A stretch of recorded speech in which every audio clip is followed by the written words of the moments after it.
We have heard a lot of very interesting keynote introduction by the HRVP Borrell, the Commissioner Gabriel, Minister Munchafering, and Director Enedu of UNESCO. It is already tremendous and very important words that would guide and nurture all the discussion of today. We are now ready for the first session that will be facilitated by my colleague Damien Elie. Many thanks to all of you for attending this opening session. I wish all of you an excellent conference. Damien, floor is yours. Thank you very much, Guillaume. Good morning, everyone, ladies and gentlemen. That's my pleasure to be your facilitator today, together with Guillaume Decaux. After this introductory session, we will start with a session focused on the role of the European Union in cultural heritage protection in conflict and crisis. I would like to start with a few words about the guidelines for this session, technical guidelines, first of all, for those who have joined us in the last minutes of this conference. So we in Zoom, this session is being recorded. It will be put online on the YouTube channel of our ECDPM partner. As participants, you will have access to two functions of Zoom. One is the chat box in which you can share information or request for technical support. And another one for specifically questions to panelists. In this function for Q&A, we will ask you to provide your name, surname, position, occupation, and the question you would like to address to the panel so that we can then take it to our speakers. In terms of time management, we will have 1 hour and 10 minutes together for this session. We will have a first round of questions that I will ask to our panelists. Each will receive 2 questions to which they will have to answer in 4 minutes. That's the rule of the game that we have discussed with them, so that then we will have enough time for debate and interaction among panelists, and as well to address the questions that have been asked to them. In terms of code of conduct, obviously we expect polite behavior from participants when addressing all participants as well as the organizers. This is very important. We also think that by interacting as much as we can, we will also provide some example of good opening to debates with a large audience. For the European External Action Service, as far as I understood, this is a conference, the first of its kind, and we're very happy to be able to open the debate with such a large audience. We now have 260 participants online out of the 700 registered. So that's a very good audience. Thanks for being with us this morning. Now, without further ado, I would like to just introduce the topic of this session. We've discussed the importance of the UNESCO Convention. Now we would like to go into the matter of the role of the Union, its policy framework, its ambition, and also what we can expect from the EU in the next few years. And for this, we have 3 distinguished speakers. First, Henriette Geiger, who is Director for People and Peace at the European Commission, Directorate for Development and Cooperation. Thank you, Henriette, for being with us this morning. Stefano Tomat, Director for Integrated Approach for Security and Peace at the European External Action Service. So you are both a speaker and our host today. Thank you for being with us. And Louise Axthausen, who is UNESCO representative to the EU and Director of the UNESCO Liaison Office in Brussels. Thanks, Louise, for being with us this morning. I will start with Henriette with the first question. Could you tell us how you see cultural heritage contribution to sustainable development goals and sustainable peace from the DEVCO perspective, please? Yes, thank you very much. Ladies and gentlemen, excellencies, good morning to all of you. It's my pleasure to be with you to start off this first panel on a subject which perfectly represents the essence of my directorate, People and Peace. The role played by cultural heritage in our cooperation activity serves exactly these fundamental people and peace of the SDGs. Let me start quoting a beneficiary of one of our projects on cultural heritage in Yemen, where the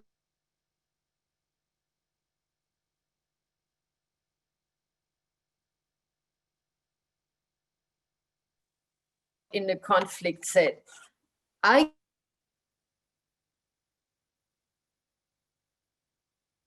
called my 2 sons so they can witness our old house being rebuilt. This was important to heal the trauma they faced and bring back hope. This is not only about our house, it is about our identity, our legacy. I think this example illustrates strongly one of the most obvious reasons why protecting and rehabilitating cultural heritage in conflict and post-conflict context is so important. Cultural heritage is a common good and has a very strong symbolic force for identity, cohesion, stability, dialogue, and peace. In places like Yemen or Iraq, it represents the identity of the society and also gives hope for the future. In Iraq, Afghanistan, Mali, Syria, cultural heritage, as has been highlighted in the opening session, has been used by terrorists as a target to destroy the identity of the community and to diminish systematically their resilience capacity. As a reaction, many beneficiaries of our project in Mosul or Yemen show that reconstructing and rehabilitating cultural heritage has a healing power for communities. It fosters social cohesion and contributes to sustainable peace building. This is also reflected in the so-called manifesto, the conclusions of the international colloquium we hosted last year, Culture for the Future, where we gathered nearly 500 cultural and development professionals. And they concluded that cultural heritage is the foundation for dialogue and peaceful inter-community relations and international relations, and that intercultural and interfaith dialogue and cultural diversity should be promoted to support peace building and conflict prevention, as well as the building of cohesive and resilient communities. This is a very strong platform upon which we can build.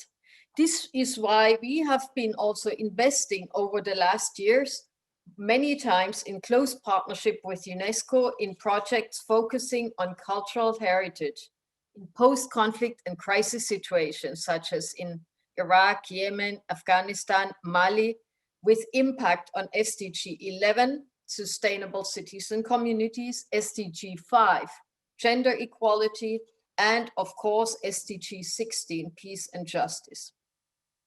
Iraq, a country with a mosaic of ancient and multicultural roots, which makes the country complex but incredibly rich. Here it shows clearly that cultural diversity has been exploited to fuel conflict. That's why our partnership builds on cultural heritage while doing all the other traditional development cooperation activities. And we are joining UNESCO to support the Revive the Spirit of Mosul initiative, one of Iraq's most emblematic historical cities destroyed by the occupation and Daesh. Important also that gender, if properly incorporated, has an important role to play. Here, for example, 30% of the local engineers were women. So protection and reconstruction of cultural heritage is not only important because it's defending people's identity, but it also has a great potential to boost the local economy. Transferring skills to the younger generation, creating job opportunities, also in the longer run, when peace is re-established, for sustainable cultural tourism. In this way, it is contributing to SDG 8, decent work and economic growth, and SDG 10 of reducing inequality. I cannot extend further. I really wanted to give you a few more examples, but I just wanted to tell you that at this crucial moment, we're starting the programming exercise for the next multi-annual financial framework. And we have to look through the prism of the nexus of the humanitarian development piece as fundamental when we're talking about making programs in countries with fragile and conflict situations. So we work together in the EU as Team Europe on this, on cultural heritage, because also our member states have key knowledge and very deep knowledge in many specific contexts. And this will give us the firepower to achieve lasting impact in close collaboration with like-minded countries. So just finally, one final point that was already mentioned in the opening session, we have to keep in our viewfinder the illegal trafficking of cultural goods. If we cannot root this out, we will not be able to get a lasting impact. That's why I'm so happy that the German presidency is taking this up in their specific conference next week. So thank you very much, colleagues, and I'm looking forward to our discussion. Thank you very much, Henriette Geiger, for those points, linking development, but also other dimensions of sustainable peace and humanitarian intervention, as well as you said, the fight against illicit trafficking. I will immediately turn to Stefano Tomat from the EEAS to tell us more about the recent developments in the peace and security field and conflict prevention, crisis response approach of the EU. There has been recent events, important decisions made, and the EEAS is taking a great initiative with this conference and a new policy. So we look forward to hearing news from you. Stefano, over to you. The first question would be on how the EU integrated approach to external conflict and crisis can be applied to the protection of cultural heritage. The floor is yours. Thank you very much, Damian, and welcome to all participants to this important event, which, as you said, is for us a launching pad of a reflection that we want to have with partners and friends and experts on this topic in order to see what the EU could do more in the area of protection of cultural heritage. It is a reflection that started a few years ago when HRVP Mogherini in the global strategy decided that the EU should act in an integrated approach on dealing with conflicts and crises. And in this idea of the integrated approach, also the element of protection of cultural heritage was present. And since then, we have been creating a momentum for having a stronger EU capacity in dealing with this aspect of how to deal with conflicts and crises. The integrated approach, in general terms, is a way to ensure a joint response to conflict throughout the full spectrum of a conflict.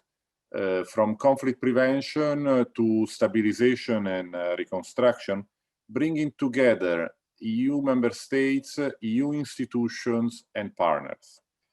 A directorate, which I have the pleasure to lead, has been set up on this. And our objective is to look at conflicts from a preventive way, in a way to deal with the most acute phases, military operation, police operation, and also to look at the way out, so the peace aspects, in a comprehensive manner. When we discuss integrated approach, we normally make reference to four multidimensional, meaning that we should use all policies and instruments at our disposal. Multi-level, meaning that we should work at local, national, regional, global level. Multi-phase, meaning that we said, as I said, we look at all the phases of the conflict. And multilateral, meaning that we work with member states, with the institutions, and with regional partners. Now, if we apply this to the protection of cultural heritage, we will see that the integrated approach is the way to work on protection of a cultural heritage.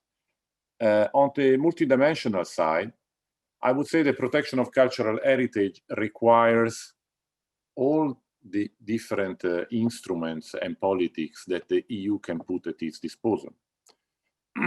Henriette just mentioned DEVCO, for example. So the financial aspects and the programming of development projects is important. You know that the CSDP operation in Iraq as an element of protection of cultural heritage, which was already the result of a concept that we developed in 2017. A few days ago, we have launched the reflection on how to enhance our mediation capacity, and we presented the ideas for a concept on mediation of the European Union, and the protection of cultural heritage is clearly there.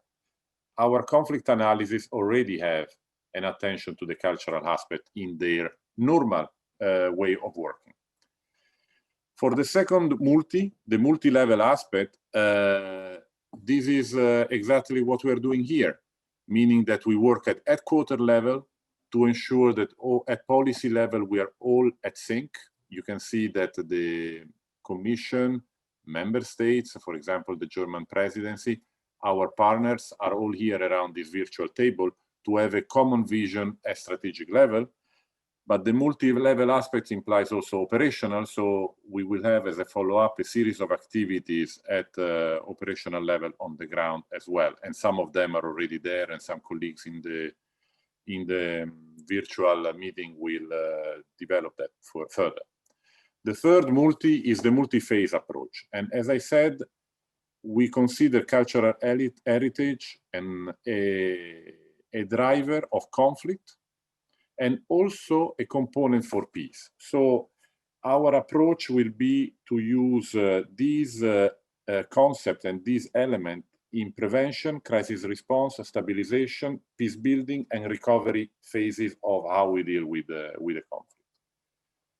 Fourth multi is the multilateral aspect, and this means developing partnerships. So with our member states, with the Commission services, of course, with all of you. So you are part of our integrated approach as well, Damien, actually. And the intention is to arrive at the capacity to, I would say, involve all in order to be sure that then our political reflection will be comprehensive enough. Why I'm saying this, the Minister Montefiore was referring to the need to have at European level a capacity to look at the protection of cultural heritage in its entirety.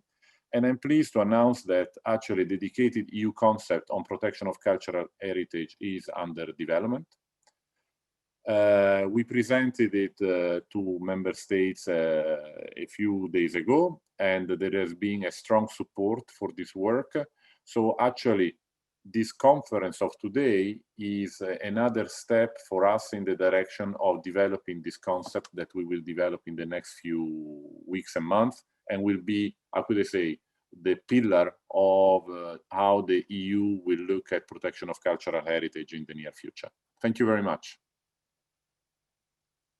Thank you very much, Stefano, for this very good news and encouraging information on what the EU will do in the future.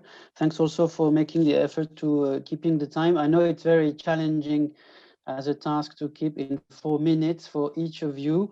We will see how we manage time. We still have some time for Q&A anyway, but I will turn to Guillaume maybe to see if we need to open up directly to debate and gather the second question we had planned for you. We will discuss this in a second while Louise is speaking. Louise Axthausen, thank you very much for being with us. It's a great pleasure. The floor is yours on the role of UNESCO. Could you tell us more about the UNESCO's approach to cultural heritage and peace and security? Thank you so much, Damien, for giving me the floor, and thank you for EEAS for organizing this really interesting conference on a key topic for UNESCO. And good morning, all participants. It's great that there are so many of you joining us today.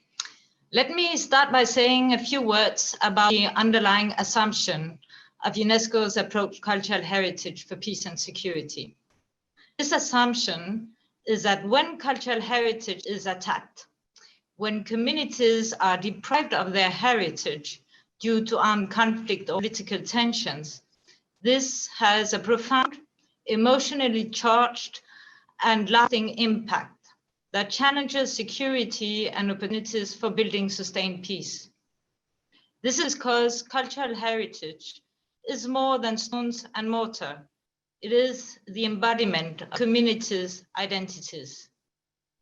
In a sense, giving due attention to cultural heritage protection is not only a cultural imperative, but also a necessity for effective crisis management, post-conflict recovery, and peacebuilding. In the aftermath of conflict, where culture has been instrumentalized, over the past decades, we have witnessed the absence of an effective response to attacks on culture in a number of conflicts. And this has shown to be a significant risk factor for escalation of violence and relapse back into conflict. The UNESCO strategy for the reinforcement of UNESCO's action for the protection of culture and the promotion of cultural pluralism in the event of armed conflict, issued in 2015, is based on this assumption, directly linking cultural heritage protection to security, peace, and sustainable, inclusive development. In other words, our approach is one that promotes the implementation at national level of UNESCO's normative instruments pertaining to the protection of cultural heritage in the event of armed conflict. In particular, the 1954 Convention, which is specifically on this issue, and the 1970 Convention to fight against illicit trafficking of cultural property, as explained in the previous session by my colleague Lazare and referred to by many of you. At the same time, our approach focuses on the contribution of cultural heritage to broader security, peace, and development goals. UNESCO has a responsibility to ensure the implementation of the UN Security Council Resolution 2347, adopted in 2017, which focuses on cultural heritage and peacekeeping. Finally, UNESCO's approach supports the comprehensive and integrated approach of the 2030 Agenda, linking the 5 Ps: people, prosperity, planet, peace, and partnerships. Our strategy is one that defines clear priorities for cultural heritage protection and enhancement at all stages of the conflict cycle: conflict prevention and preparedness, during conflict and in relation to humanitarian crisis, as well as for post-conflict recovery and longer-term peace building. In this, we strongly believe in the added value of the humanitarian development peace nexus approach adopted by the European Union in situations of complex crisis. Finally, let me share with you a lesson we have learned from the implementation of our strategy. There's a need to break the silos between the community cultural heritage specialists 2 are left alone to protect cultural heritage at risk, and other key actors, in particular law enforcement personnel, military forces, humanitarian and development actors, as well as civil society and local communities. Our experience shows that only a collective engagement can fully unlock the potential of cultural heritage to contribute in a meaningful manner to broader security, peace, and development goals. In this sense, we believe that this conference is an important milestone in mobilizing and giving new impetus to cultural heritage protection in conflict and post-conflict zones by involving a broad range of actors, those around our virtual table today. Thank you, Daniel. Thank you very much, Louise, for your statements and also the lessons from the UNESCO experience. Dear colleagues, after consulting with Guillaume, we think it would be probably valuable to gather the second question we had foreseen for you into one question that is common to you all as a panelist, which is related to the how, to the implementation part of what we've been discussing. You all have sketched out the framework of your respective organizations or administrations to act and to provide a strategic direction. We think that the audience is wondering, okay, what the EU is going to do in the future and how will it do it? You mentioned the importance of breaking silos between communities, expertise. So I would like to maybe go back to each of you and asking this question: how will you ensure, what will you do in the future in DEVCO, in the EEAS, to make sure that all the nice words we've heard since the beginning of the morning will turn into action from the European Union? Henriette, would you like to start? And at the same time, I would like to encourage the audience to start sharing some questions for our panelists, so that then we can turn them to them and engage them on topics that you care about. Henriette, back to you. Thank you very much. Regarding how we can turn this into a reality, first of all, by being very strong advocates for what we believe in, because there are many conflicting or not conflicting, competing items that need to be dealt with, and only by showing what the results and the impact is of cultural heritage, we can make the point that this has to be a priority with competing with all the other priorities. So we have to show what we have achieved, how this impacts on job creation, on community resilience, how it reduces conflict itself. And then this is the best platform that we have to make a strong case for future action. Second, I think we need the ownership of the countries. So in case of conflict, this is difficult, but we have to build somehow an ownership locally, because coming from the outside will not be sustainable if we cannot build a solid local or national support structure that holds even when the project is over. So the buy-in and ownership as the second one. First one, results. The third one, joining forces. I have seen so much in the past that our political discourse and what we do concretely on the ground in the cultural area is disjoint. And we have to bring these two strands together. This is also due to the fact that in many of our member states and also in our own internal structures, foreign affairs and culture are different, separate, and there is still a divide between the two. We have to bring them together. So concrete activity on the ground has to be accompanied by a political dialogue and has to be built in all the rest that we do in order to be effective. And then I think we also need to be able to show at the global, to be advocates at the global level for cultural heritage. So in other words, that it becomes an atrocity, or it's the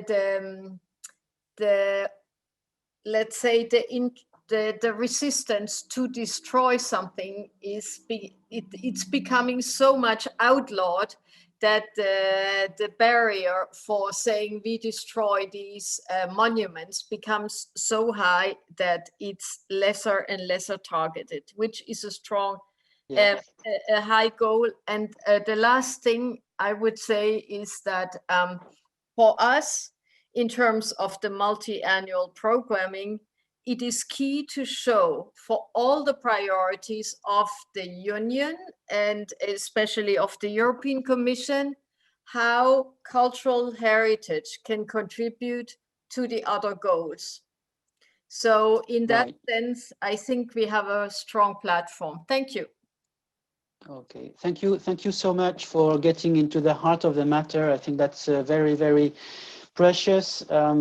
I think both of you have mentioned the importance of the national level and being present close to communities, and I think it also raises the importance of the role of EU delegations in all these areas. I would like to now turn the same question to Stefano Tomat from the EEAS perspective. You mentioned the concept in the preparation.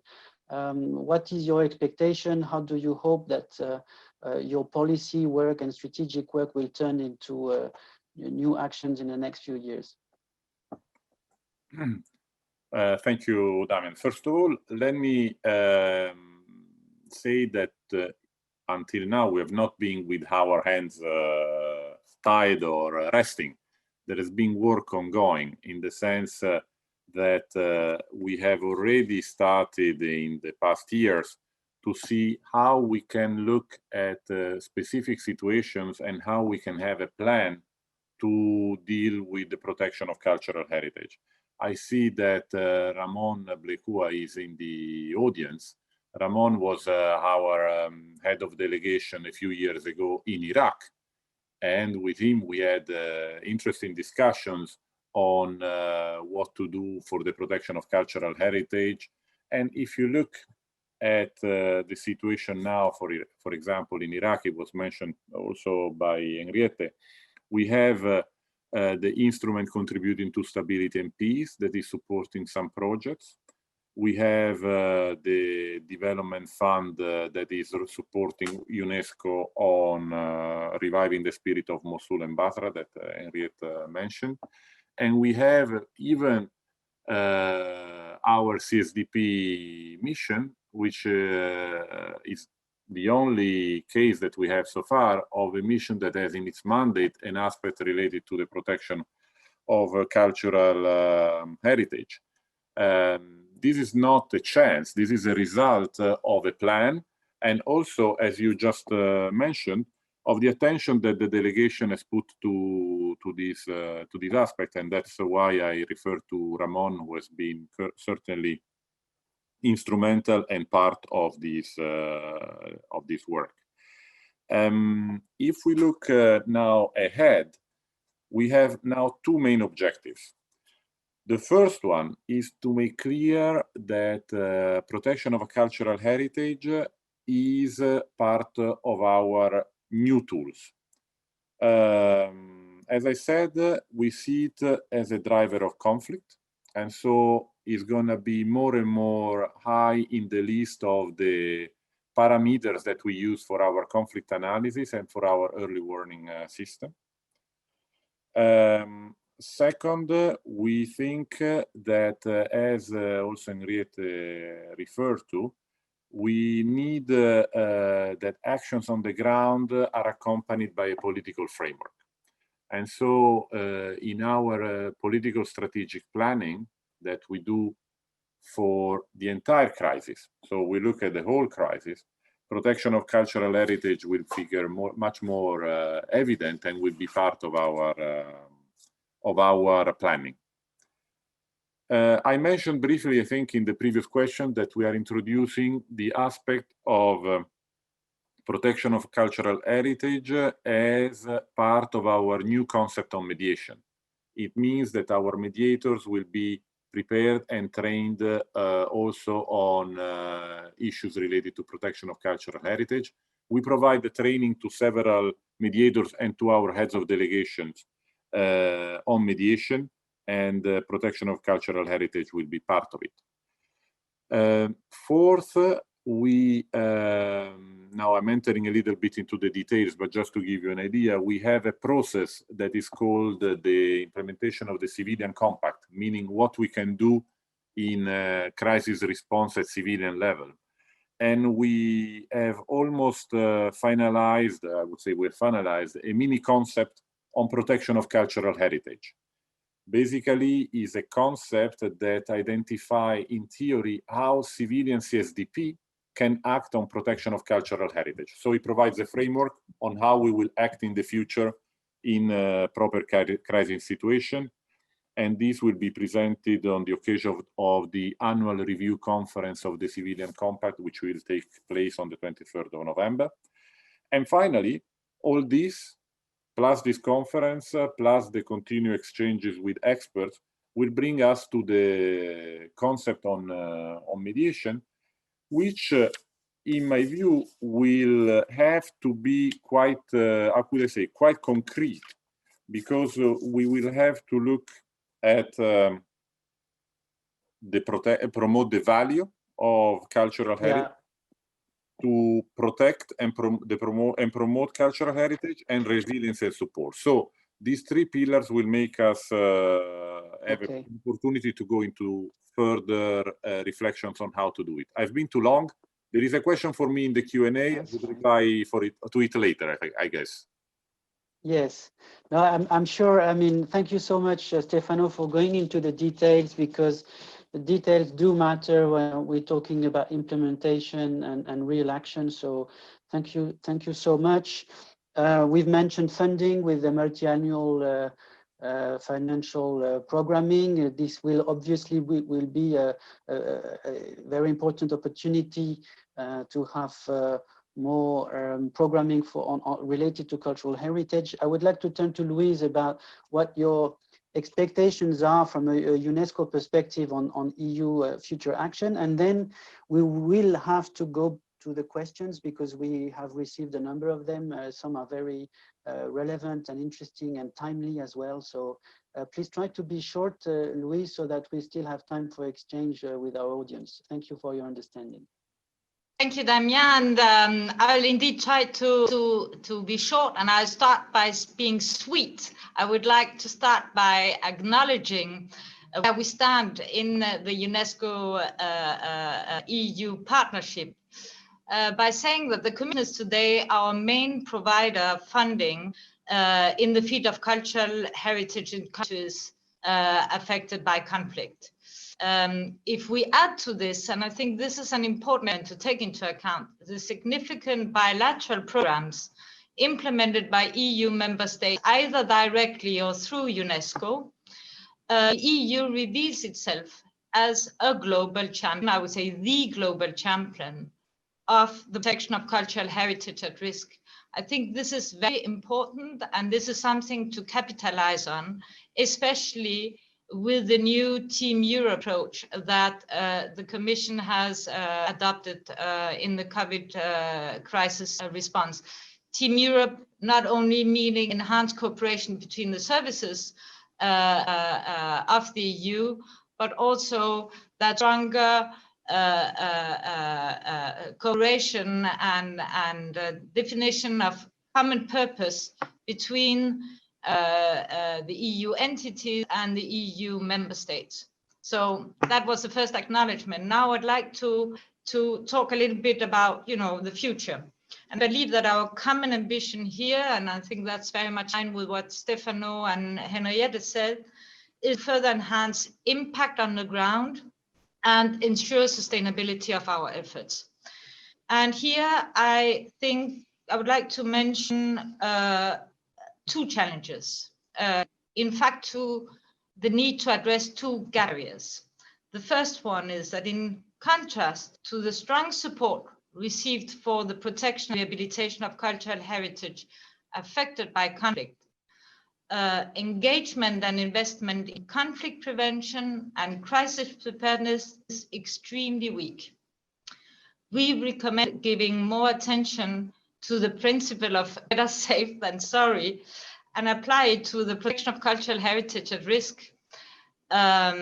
Here I found it very encouraging what Stefano was saying regarding better integration, more systematic integration of cultural heritage concerns, issues in conflict analysis, in mediation, and more generally in preventive activities. I think we also have to recognize that risk factors for cultural heritage are not only related to conflict, but also to natural hazards and climate change, and that these are intertwined. So we need to better understand the interlinkages and based around support third countries in developing and implementing effective preparedness measures on the ground.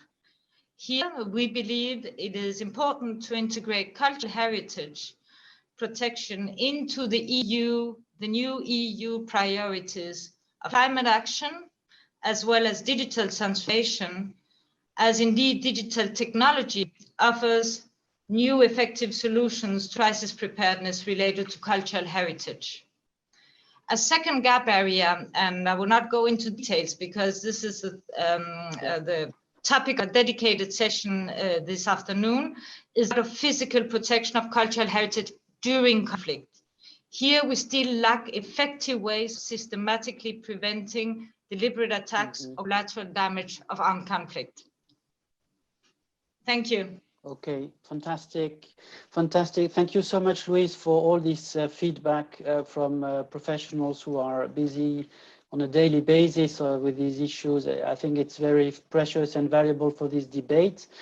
We have 20 minutes left to address a number of questions that are coming to us now. We had a first one to Stefano about the Caucasus, Southern Caucasus situation and the conflict between Armenia and Azerbaijan over Nagorno-Karabakh. The question was, what is the EU doing on this? Could you tell us a bit more on your role? I saw a question on the role of research, which is partly related also to what Louise has said and also Stefano has said on conflict analysis, but also understanding of the linkages between cultural heritage and other dimensions of crisis response. Might it be climate, but also we mentioned skills enhancement, we mentioned digitalization. So probably more knowledge. It was also mentioned by the Commissioner Gabriel in the beginning of the conference. So what role for research and what support for research on this?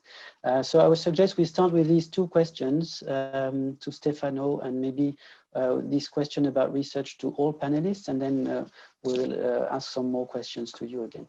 Stefano, would you like to start?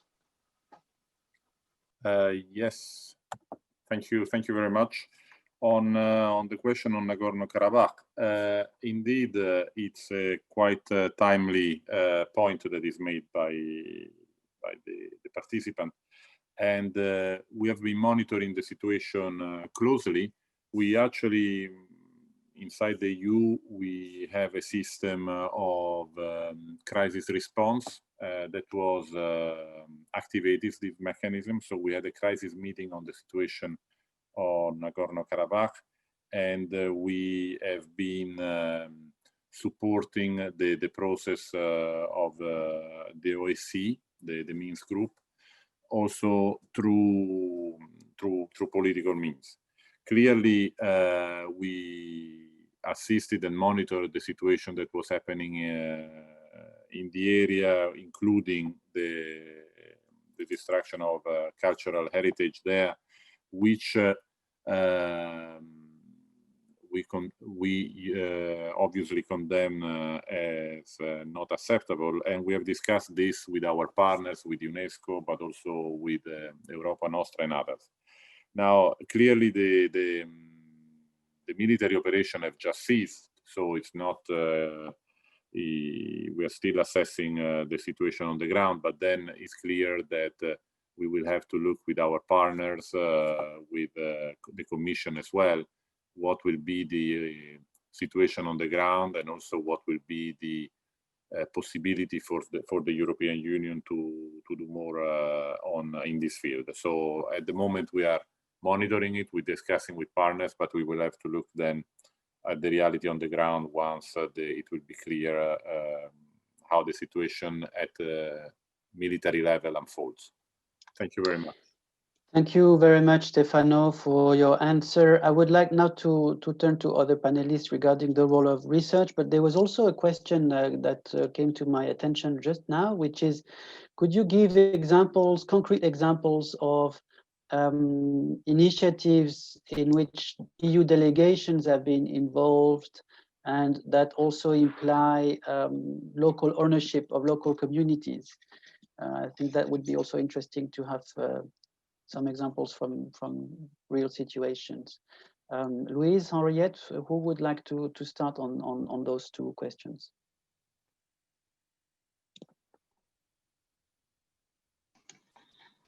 I can go ahead, if that's fine with you.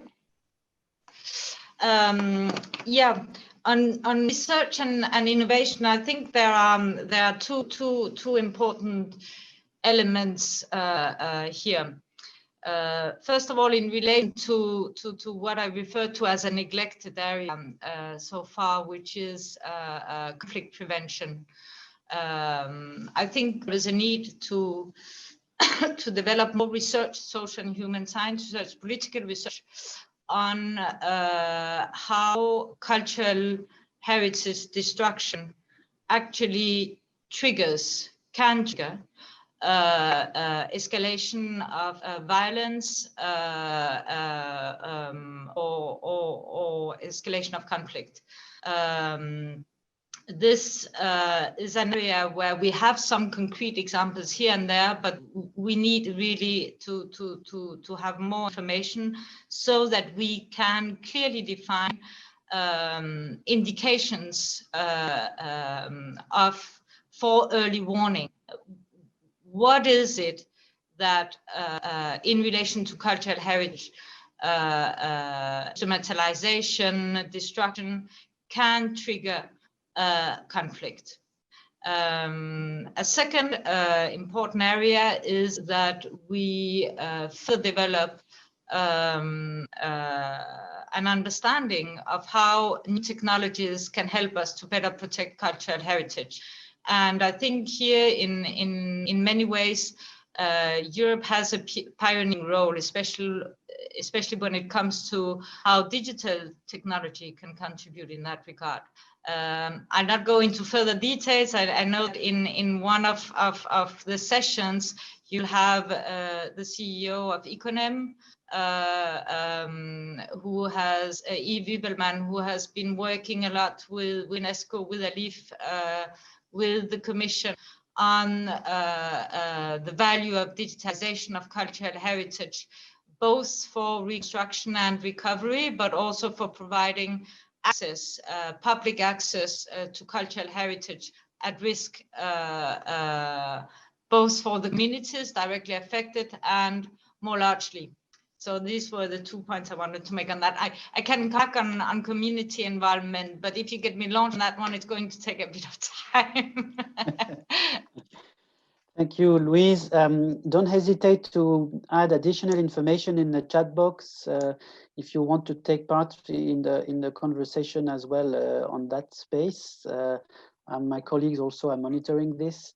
Henriette Geiger, would you like to react to the two questions on concrete examples and also the role of research and knowledge management?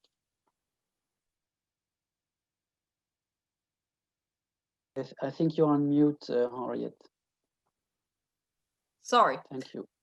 Starting with research, we are not really doing research on cultural heritage, but if it comes to knowledge management, we are looking at our concrete activities and learn from them. And we do evaluations, and we share the evaluations, what works, what doesn't work. And I think this is part of building, let's say, a knowledge that others can then use and that we share widely. So, but pure research we are not doing on cultural heritage.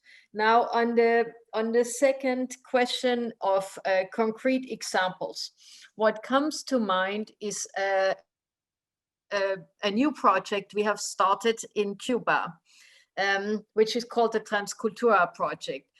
We were inspired by the Havana's reconstruction of the old city, which has been done in a very impressive way with basically no means, using local youth and skilling them in renovation of cultural heritage sites. And like that, peu à peu renovating the old center and also creating jobs. And what they did is using the buildings they renovated for cultural activities like theater, or for community groups or other cultural activities, conferences, but also for hotels, cafes, income generating activities, which then are turned into money that renovates further cultural sites.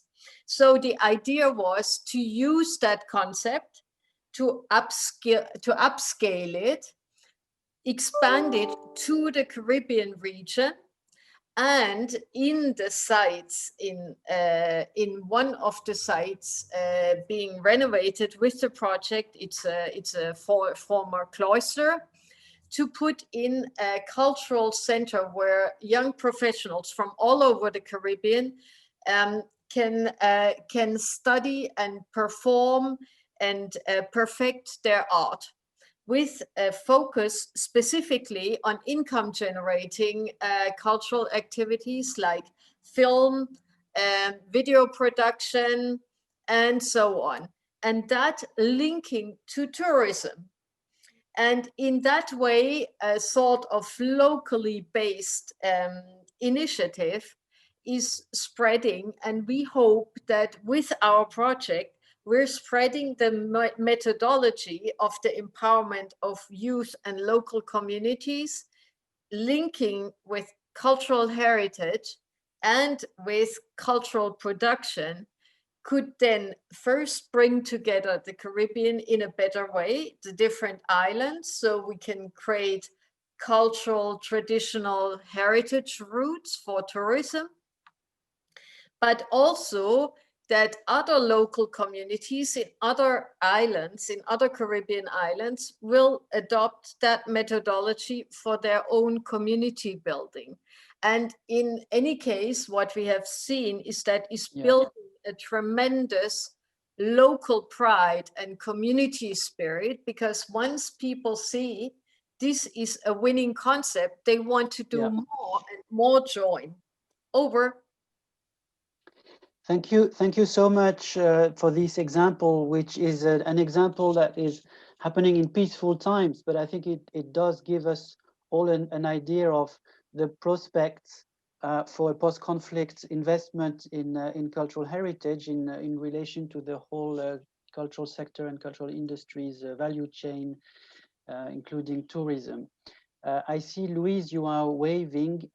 In the meantime, I would like to just attribute the previous questions to their authors, because that's what I had announced in the beginning, to ask people to introduce themselves. The first question on Caucasus was asked by Denis Sammet from Links. The question on delegation was and local ownership was by Paolo Vitti and Lilayana Simic. I think this question of local ownership is something we should probably try to go deeper into, and to ask you how you think it is possible to ensure that local ownership is real, and how you engage and make sure that local communities do take their destiny in their own hands, and that the EU programs are actually aligned with what people want. Huge challenge there. There was also a question, I think, to Louise and Stefano by one of our panelists, Tobias Pietz, on the physical protection of sites and the prospects for this from the EU. I must say, as a facilitator, it is difficult to select questions because they are all very interesting and good. So we probably will not be able to address all of them, but all that is being put in the chat box is going to be kept, archived, and studied carefully by the organizers. So may I turn back to you, dear panelists, on this local ownership question, and perhaps also the physical protection aspects. And then I think we will have to wrap up.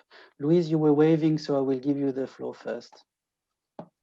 Thank you, Damien. Yeah, let me try to address both issues of local ownership and physical protection, because in fact, from our experience, they are very much linked. What we have witnessed in a number of conflicts, and here I can just think of in Libya, in Syria, in Mali, in Iraq, is that the most effective protection of cultural heritage during conflict is done at the initiative and by local communities. That applies to archaeological sites, to museums, to buildings. And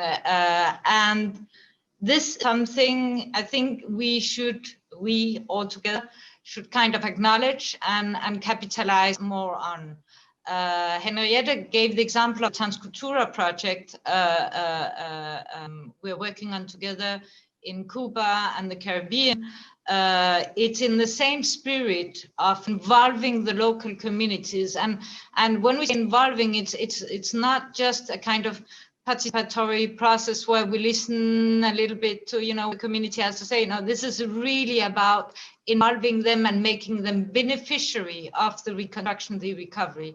That is what we are doing in Mosul and in Basra in Iraq. That is what we're doing also in historical cities in Yemen. And I think this is really, in a way,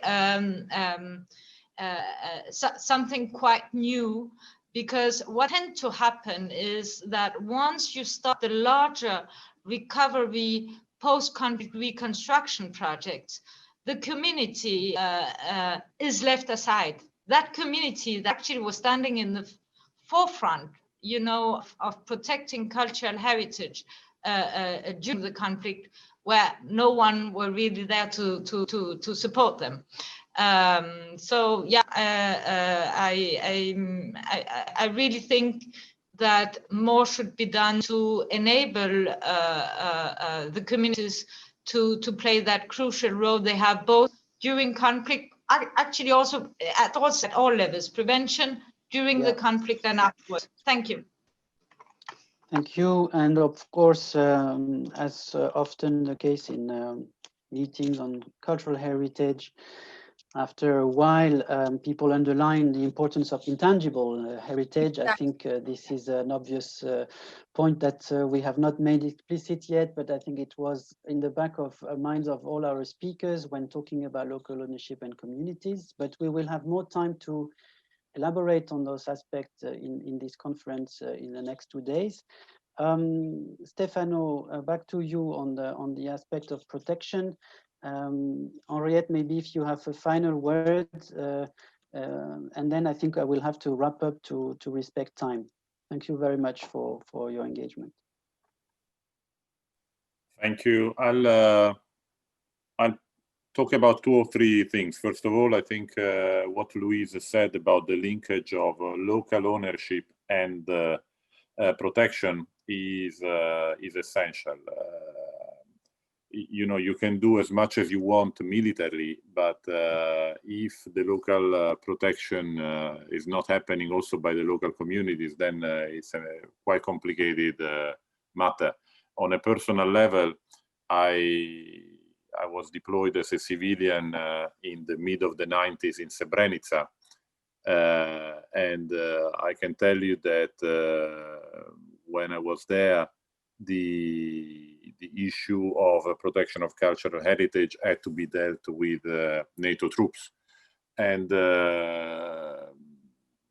if I look at now that I have a certain responsibility also on these topics at strategic level, if you have to ensure the protection of cultural heritage, which means something that is static, you need a lot of troops, particularly if the local community is not, how could I say, supporting such a protection. So it's really not an easy matter in terms of how military units can do this in a context that is locally tense, for example. To protect something that is static is quite complex. There was a reference also to, in one of the questions that I saw briefly, of military units for protection of cultural property. Indeed, there are some cases amongst European countries, and this is more of a national level. But in our concept that we will develop, this will be certainly an element of reflection, which we have already discussed with member states previously. So it's a conversation that we are having with them to see how to do it at national or European level. On the intangible issue, I see many questions, and there is a debate ongoing in the chat on this, so I don't enter in that aspect. But it's clear that this is part of the whole picture. So now I don't know if Guillaume will appreciate this, being irresponsible then in the future for developing the concept, but we will have to look into this matter. And he will tell me how we handle it, but certainly it will need to be part of our reflections. And finally, if I may, there was a comment in the chat that I found interesting by a participant saying that no culture is a driver of conflict, which I think it's beautiful in seeing it from here.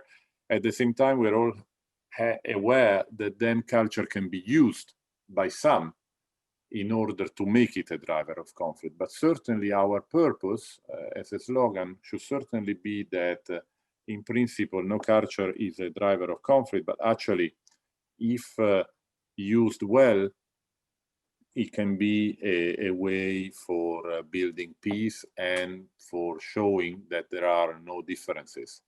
I think that with Ramon, we discussed it, for example, on Iraq, where all the Iraqis can be of different faith, sources, origins, etc. But there is a common pride of being the cradle of the Mesopotamian civilization. So the Assyrian and the Babylonians are all Iraqis. So it can certainly be an element of peace and of going beyond the differences. Thank you very much. And thank you. Thank you, Stefano. Henriette, one last word, perhaps? Yeah. On local ownership in fragility and conflict and the protection. I fully agree with Louise on this. Without the local community, and also Stefano said that, there is no protection possible. With all the military power, it's not sustainable in the long run. And what I found is that it works best if the community finds this specific cultural heritage and asset. So if you build an economic interest around it, and I'm not only talking, when we talk cultural heritage, many times we have temples in our minds and other monuments. But for example, the Virunga Park in the DRC is also a cultural heritage. So nature is cultural heritage.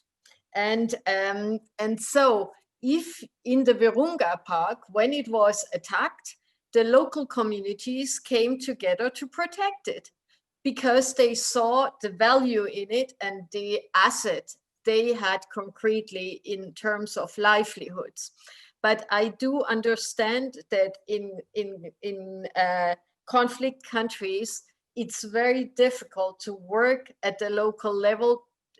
What is key is to have a good understanding of the context.